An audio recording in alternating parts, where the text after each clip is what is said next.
नमस्कार, खबर एक मिनट देख रहे हैं आप। आपके साथ मैं हूं शिप्रा झा। इस बुलेटिन में हम आपको दिखाते हैं हर खबर का पूरा विश्लेषण सिर्फ और सिर्फ 1 मिनट में। तो चलिए शुरू करते हैं खबरों का सिलसिला। पानी की तेज धार, साइकिल सहित तो सड़क पार करते 3 लोग और फिर चंद सेकंड बाद आफत में फंसी उनकी जिंदगी। देखिए बाढ़ की इस विनाश लीला को, कैसे पानी की तेज धार तिनके की तरह 3 इंसानों को बहा देती है। इनका गुनाह बस इतना है कि इन्होंने पापी पेट के लिए सड़क पार करने की गुस्ताखी कर दी। खैर, जिंदगी तो किसी तरह बच गई, लेकिन साइकिल और दूध के कंटेनर बाढ़ की भेंट चढ़ गए। अब जब हालात ऐसे हों तो लोग कभी कभी कानून को भी हाथ में ले ही लेते हैं। ऐसा ही कुछ हुआ मुजफ्फरपुर के कटरा प्रखंड के तेहवारा गांव में। बाढ़ का निरीक्षण करने आए कटरा के सीईओ को ग्रामीणों ने एक तरह से बंधक बना लिया। पहले सीईओ की गाड़ी को रोकी और फिर उन्हें मजबूर किया कि वो गाड़ी से उतरकर पैदल वार्ड नंबर 10 के मुसहर टोला का निरीक्षण करें। लोगों का आरोप है कि बाढ़ ने उनकी जिंदगी बेहाल कर दी है, लेकिन प्रशासन ने अब तक कोई मदद नहीं की है।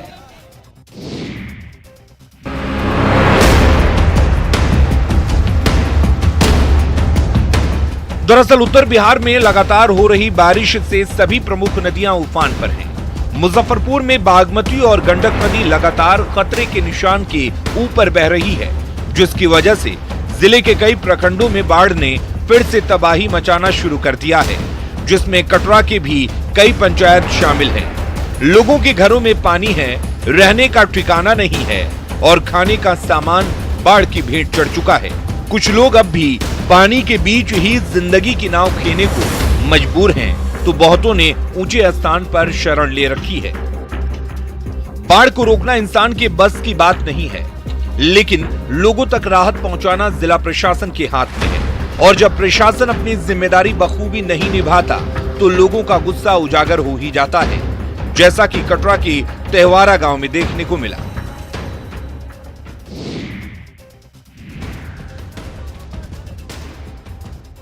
बगहा के रामनगर प्रखंड के गुदगुदी पंचायत स्थित पथरी गांव के 28 लोग नदी के पारी यानी दूसरी छोर पर फंस गए।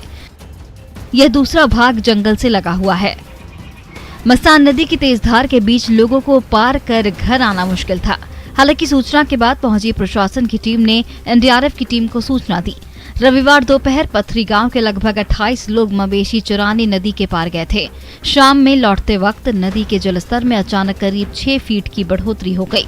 हर दिन यहां के ग्रामीण अपने पशुओं के साथ नदी की दूसरी तरफ मसान नदी को पार कर पशुओं को चराने जाते हैं, जिसमें ज्यादातर किशोर और युवा होते हैं। मशक्कत के बाद 28 लोगों को प्रशासन ने रेस्क्यू कर उनके घर भेज दिया। एनडीआरएफ के जवानों ने कड़ी मेहनत कर इन्हें रेस्क्यू किया। बीती देर रात तक एसडीएम शेखरानंद के नेतृत्व में रेस्क्यू ऑपरेशन चलता रहा। गांव वालों की माने तो सभी लोगों का रेस्क्यू कर लिया गया है।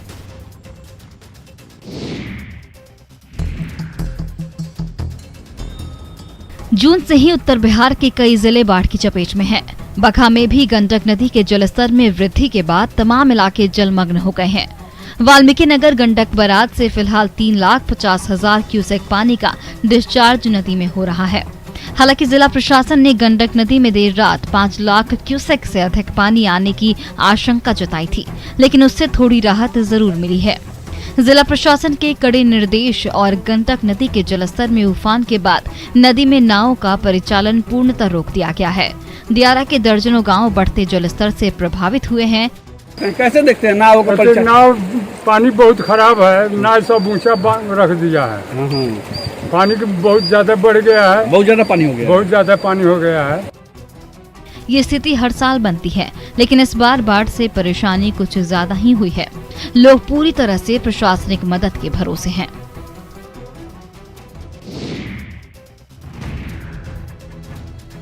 आम दिनों में शांत रहने वाली जमुआ नदी ने अचानक ऐसा रौद्र रूप धारण कर लिया है कि नरकटियागंज के दर्जनों गांव पानी पानी हो गए हैं। हजारों ग्रामीणों के सिर से छत छिन चुकी है, पांव रखने तक की जगह नहीं बची है। तो बाढ़ प्रभावित ग्रामीण बचा कुचा सामान लेकर सुरक्षित जगहों की ओर भाग रहे हैं, लेकिन जब आने जाने का रास्ता नहीं बचा तो ग्रामीणों को खुद बांस जोड़कर जुगाड़ पुल बनाना पड़ा। नेपाल के पानी से लबालब जमुआ नदी एक बार फिर नरकटियागंज के गांवों में कहर बनकर बह रही है। खेत और खलिहान का नामो निशान तक नहीं बचा है। गली और मोहल्ले डूब चुके हैं। लेकिन ऐसी स्थिति में भी लोगों को रोजमर्रा की जरूरतें पूरी करने के लिए निकलना ही पड़ रहा है। ये पानी निकले हम लोग का अगर अच्छे से मतलब रहता रहे ना, यहाँ 2 बमा लगा फिर टूट गया। नरकटियागंज के ग्रामीणों का जीना मुहाल हो गया है। हर 2 हफ्ते के बीच बाढ़ का पानी गांव में पहुंच जा रहा है, तो ऐसे में परेशान ग्रामीण जुगाड़ का ही सहारा ले रहे हैं।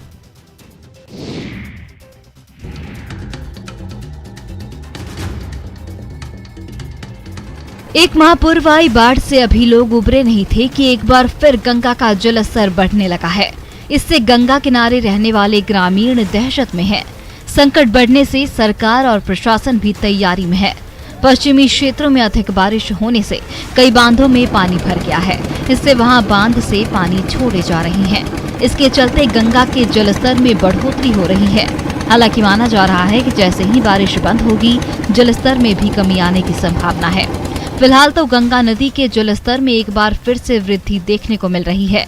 बात पटना के गांधी घाट के समीप की करें तो यहाँ गंगा का लेवल अभी खतरे के निशान से 5 सेंटीमीटर नीचे है, मगर जानकारों का साफ तौर पर कहना है कि गंगा खतरे के निशान को पार कर जाएगी। इधर इसको देखते हुए पटना जिला प्रशासन ने गंगा तट पर पुलिस बलों की तैनाती कर दी है।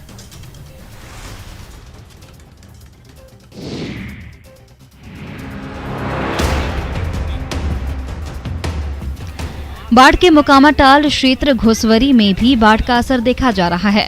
प्रखंड की 4 पंचायतों में बाढ़ का कहर टूटा है। बाढ़ के पानी में कई झोपड़ियां जलमग्न हो गई हैं। लोगों ने स्कूलों में शरण ले रखा है, वहां भी पानी जमा हुआ है। प्रखंड मुख्यालय से गांव का संपर्क भंग हो गया है। बाढ़ के पानी में मवेशियों के लिए चारे के लिए भी लोगों को संघर्ष करना पड़ रहा है। दरअसल फतुहा से लखीसराय तक फैला मोकामा टाल क्षेत्र बिहार का कोढ़ रहा है। करीब 60 साल पुरानी वह बीमारी जिसने रहनुमाओं तक को बेनकाब किया। यहाँ के लगभग 1 लाख हेक्टेयर जमीन डूबी रहती है। किसी साल किसी तरह बस एक फसल हो पाती है। इसके कायाकल्प को लेकर कई प्रयास किए गए, लेकिन स्थिति वही ढाक के 3 पात वाली है। मुख्यमंत्री नीतीश ने खुद इसको लेकर अधिकारियों को कई निर्देश दिए थे। इनकी उड़ाही कर टाल के दोनों तरफ तटबंध बनाने की बात भी हुई, लेकिन हर साल बाढ़ में यह इलाका डूबा ही रहता है।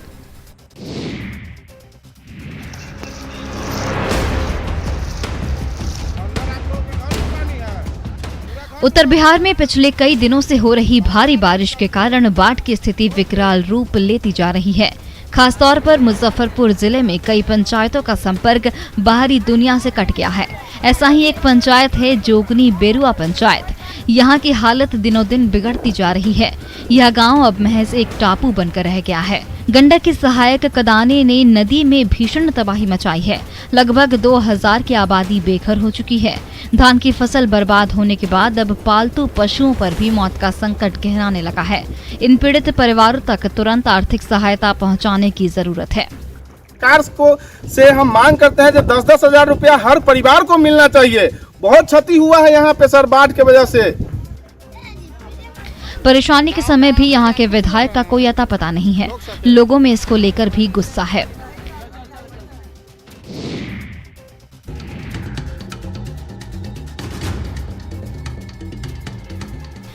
किशनगंज में लगातार बारिश से कनकई, महानंदा समेत सभी नदियां उफान पर हैं, जिससे निचले इलाकों में पानी भर गया है। लोग ऊंची जगहों की ओर पलायन कर रहे हैं। लोगों के पास नाव नहीं है, इसलिए वो थर्मोकोल की नाव पर जान जोखिम में डालकर यात्रा कर रहे हैं।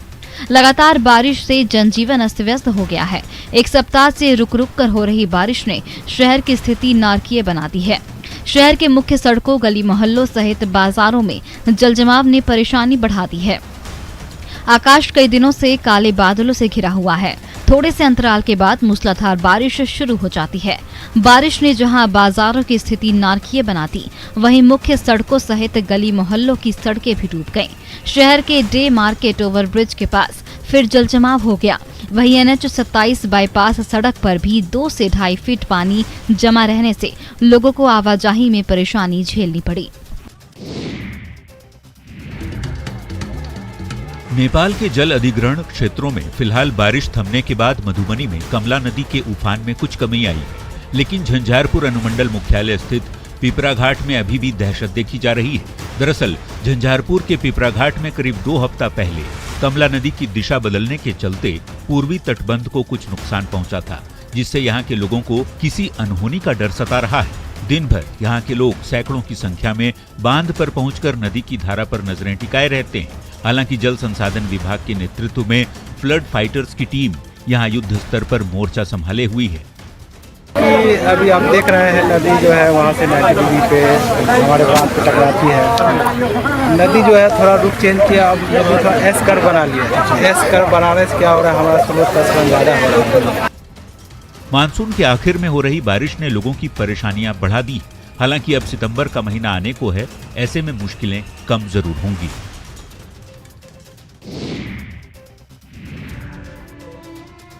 बिहार की मिट्टी का लाल अयांश उस स्पाइनल मस्कुलर एट्रोफी नामक खतरनाक बीमारी से जूझ रहा है, जिसका इलाज सिर्फ वो इंजेक्शन कर सकती है जिसकी कीमत है 16 करोड़ रुपए। जी हाँ, सही सुन रहे हैं आप, 16 करोड़ रुपए के इंजेक्शन की बस एक खुराक मौत की ओर बढ़ रहे इस नन्हे शहजादे को नई जिंदगी दे सकती है। क्राउड फंडिंग की बदौलत अब तक उसमें से 8 करोड़ रुपए जमा भी हो चुके हैं और 8 करोड़ रुपए की दरकार है। लेकिन इस मुश्किल घड़ी में जब अयांश के पिता जेल में हैं, तो उसकी मां अपने पैतृक गांव पटनवा के ग्रामीणों के बीच मदद की गुहार लगा रही है। बिहार के इस लाल को हर हाल में बचाना है, इसे नई जिंदगी देनी है, और ये तभी होगा जब पूरा बिहार और पूरा देश आगे आएगा और इस मासूम को नई सांसें देने के लिए अपनी जिम्मेदारी निभाएगा। मुंगेर में एक युवक की पिटाई का वीडियो तेजी से वायरल हो रहा है। वीडियो में आप देख सकते हैं कि मां और बेटी किस तरह से युवक की पिटाई कर रही हैं और उसके कपड़े को फाड़ा जा रहा है। वहां मौजूद लोग बीच बचाव की कोशिश भी कर रहे हैं, लेकिन मां बेटी इतने गुस्से में हैं कि किसी की एक भी सुनने के लिए तैयार नहीं है। वीडियो धरहरा प्रखंड का है। बताया जा रहा है कि 20 दिन पहले महिला और उसकी बेटी धरहरा बाजार से लौट रही थी, जिसके साथ कुछ युवकों ने छेड़खानी की, जिसका युवती ने विरोध किया, जिसके बाद वहां काफी हंगामा भी हुआ। युवती ने थाने में इसकी शिकायत भी की, जिसके तहत दोनों पक्षों को धरहरा में एक जगह पर बुलाया गया। लेकिन आरोपी युवक को देखते ही मां बेटी का गुस्सा भड़क गया। बीच बचाव में भी कई लोग आए, लेकिन महिला और उसकी बेटी के सामने किसी की एक ना चली। दोनों ने युवक की जमकर पिटाई की और उसके कपड़े फाड़ दिए। गिरिडीह में बिजली ट्रांसफार्मर से तार खींचने को लेकर 2 गुटों में खूनी संघर्ष हुआ। इस दौरान जमकर लाठी डंडे और ईंट पत्थर चले, जिसमें बच्चे और महिला समेत 12 लोग घायल हो गए। सभी घायलों को इलाज के लिए प्राथमिक स्वास्थ्य केंद्र में भेजा गया है, जहां गंभीर हालत देखते हुए कई घायलों को सदर अस्पताल रेफर कर दिया गया। बेंगाबाद प्रखंड के ताराटाड़ की घटना है, जहां बड़ियाबाद टोला चकरा पत्थर में एक गुट की ओर से जबरन बिजली ट्रांसफार्मर से कनेक्शन खींचा गया था। इसी दौरान मना करने पर दोनों गुटों में बहस शुरू हो गई, जिसमें जुटे लोगों ने एक दूसरे पर जमकर हमला बोल दिया।